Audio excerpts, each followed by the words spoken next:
সুপ্রভাত বন্ধুরা, আমার জগতে তোমাদের সবাইকে স্বাগত জানিয়ে আজকে ভিডিওটা শুরু করলাম। বাপের বাড়ি থেকে আসার পর থেকে ভিডিও করা হয়নি, কারণ অনেক জামা কাপড়, তারপরে অস্মিকে নতুনভাবে খাওয়ানো, খাবার দাবার করে আমি টাইমটা অ্যাডজাস্ট করতে পারিনি। যাই হোক, আজকে কালী পুজো ছিল। কালী পুজোর দিন আমি একদম রান্নাঘর থেকে শুরু করলাম। দেখো, আগের দিন করেছিলাম একটু মাংস, সেই মাংসটা ছিল, আর পোস্ত করেছিলাম, ডাল করেছিলাম। এখানে অস্মির খাবার হয়েছে।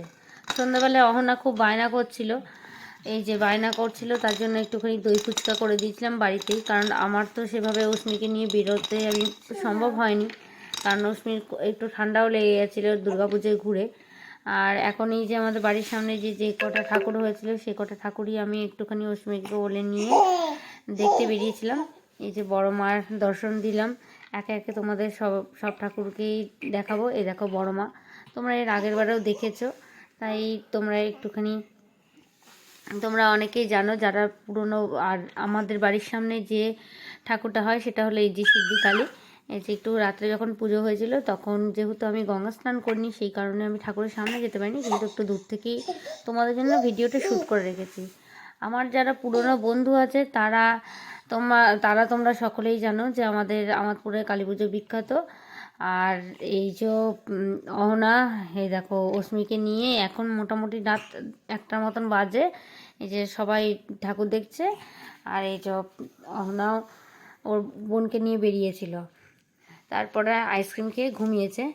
পরের দিন সকালবেলায় দাদুকে নিয়ে ঠাকুর দেখতে বেরিয়েছিল, কারণ আমি যেহেতু বেরোতে পারিনি, ওর বাপির সঙ্গে বেরিয়েছিল। সেই সময় প্রচণ্ড ভিড়ের মধ্যে ঠাকুর দেখেছিল, সেই কারণে অত ভালো করে দেখতে পাইনি। এখন আবার আমার জন্য একটুখানি ক্লিপ করে নিয়ে এসছে, যেহেতু সকালবেলায় তো আমার বেরোনো সম্ভব না। এই যে ত্রিমূর্তি আমাদের বাড়ি থেকে একটুখানি গিয়ে ঠাকুরটা হয়, ত্রিমূর্তি ঠাকুরটা। এই ঠাকুরগুলো কিছু কিছু ঠাকুর ও ক্লিপ তুলে নিয়ে এসেছিলো। আর এখন আমি ক্লিপ দিতে ভয়েস ওভার দিতে বসে দুই বোন রীতিমতন যুদ্ধ করছে। ওর সময় ভীষণই বদমাশ হয়েছে, খালি অহনার চুল ধরে ধরে টানাটানি করে। যাই হোক, তোমাদেরকে আরেকবার করে ঠাকুরগুলোকে দর্শন করে দিচ্ছি, দেখতে থাকো তোমরা। আর ভিডিওটা ভালো লাগলে অবশ্যই কমেন্ট করে অন্তত জানাও। আর অহনার দাদুর সঙ্গে এই জন্যই ঠাকুর দেখতে পেয়েছে, যেহেতু কালকে প্রচণ্ড ভিড় ছিল, সেই কারণে দাদুকে নিয়েও দাদুও রাত্রেবেলায় বেরোয়নি, আর এখন সকালবেলায় বেরিয়েছে ওই ঠাকুরগুলোই দেখতে। আর এখন দেখো সন্ধ্যাবেলায় এই যে বিসর্জনের দিনই পরের দিন। আর এই দেখো এখানে ও আইসক্রিম খাবে বলে দাঁড়িয়েছে, সেই আইসক্রিমের একটুখানি ভিডিও দিলাম। আর প্রচণ্ড ভিড়ও হয়েছিল দোকানটাতে। ও খেলো লেমন ফ্লেভারের আইসক্রিমটা ও নিল। যাই হোক, আইসক্রিমটা আমার খুব একটা পছন্দ হয়নি, ওর ভালো লেগেছে, ও খাচ্ছে।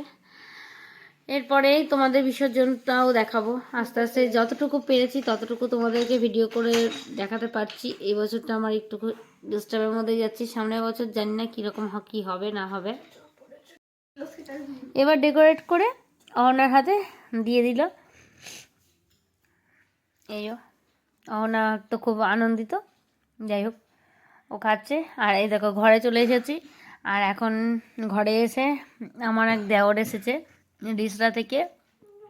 এই দেখো দেওর মাংস নিয়ে এসেছে, এখন আমাকে বলছে পেঁয়াজ সমস্ত কিছু কেটে দিতে। আর সঙ্গে ওদিকে যে বসে আছে ওটা আমার বরেরই বন্ধুর বউ। আর এই দেখো ও খুব আনন্দ সহকারে এখন কি সমস্ত রান্না করছে, আমাকে রান্না শেখাচ্ছে। যাই হোক, পেঁয়াজ কেটে দিলাম, ক্যাপসিকাম কেটে দিলাম। এরপরে দেখো এদিকে ঠাকুর বরণের পালা চলছে। এই যে ঠাকুর বরণও হয়ে গেছে, আর ঠাকুর অলরেডি ভ্যানে চেপে গেছে। এবার বিসর্জনের পর্ব।